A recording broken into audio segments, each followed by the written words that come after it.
வணக்கம் ரெட்டி. பொன்னேரி அடுத்த முஸ்லீம் நகர் ஏரிக்காய் பகுதியை சேர்ந்தவர் லோகேஸ்வரி, வயது 22. பிஏ பட்டதாரியான இவருக்கும் பொன்னேரி அடுத்த காட்டாவூர் பகுதியை சேர்ந்த பன்னீர் என்பவருக்கும் கடந்த 27ஆம் தேதி, அதாவது ஜூன் 27ஆம் தேதி திருமணம் நடைபெற்றது. இந்நிலையில் அதாவது மறு வீட்டுக்கு செல்வதாக பெண் வீட்டுக்கு வந்து முஸ்லீம் நகர் ஏரிக்கரையில் தனது மனைவியுடன் பள்ளி சென்றுள்ளார். அப்போது லோகேஸ்வரிக்கும் தனது கணவருக்கும் நள்ளிரவில் சண்டை நடைபெற்றதாக கூறப்படுகிறது.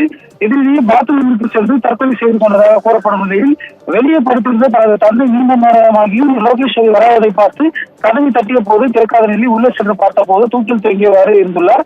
இதனிடையாக பொன்னேரி அரசு மருத்துவமனைக்கு கொண்டு சென்ற நிலையில் பரிசோதித்த டாக்டர்கள் அங்கு லோகேஸ்வரி இறந்துள்ளதாகவும் தெரிவிக்கப்பட்டுள்ளது. இது குறித்து லோகேஸ்வரியின் தந்தை கஜேந்திரன் பொன்னேரி காவல் நிலையத்தில் புகார் ஒன்றை கொடுத்துள்ளார். அதிலிருந்து பார்த்தோம்னால் தனது மகளுக்கும் காட்டாவூர் பகுதியை சேர்ந்த பன்னீர் என்பவருக்கும் கடந்த 27ஆம் தேதி திருமணம் நடைபெற்று வைத்ததாகவும், அப்போது 4,000 நகை, பைக், 1,50,000 ரூபாய் மதிப்பில் வீட்டு உபயோகப் பொருட்கள் வாங்கி கொடுத்ததாகவும், திருமண உணவு நாளில், அதாவது அந்த 4 நாட்களில் பார்த்தோம்னால் வரதட்சணை அதிகமாக கேட்டு துன்புறுத்தியதாகவும், தனது மகளை சிறுத்தோடு பறித்து விட்டதாகவும், நேற்று நாளைக்கு வீட்டிற்கு வந்த போது மகள் கூடுதல் நகை கேட்டதாகவும், ஏசி மற்றும் வீட்டுக்கு தேவையான பொருட்கள் கேட்டதாகவும் கூறப்படுகிறது. இதனிடையே இரவில் கணவருடன் ஏற்பட்ட, அதாவது மீண்டும் பேசிக் கொண்டிருந்த போது லோகேஸ்வரி கணவன் சண்டையிட்டு திடீரென தற்கொலை செய்து கொண்டதாக கூறப்படுகிறது. குறிப்பாக நகை வரதட்சணை கேட்டதாலே தனது மகள் தற்கொலை செய்து கொண்டுள்ளார் என்று அவரது தந்தை புகார் அளித்துள்ளார்.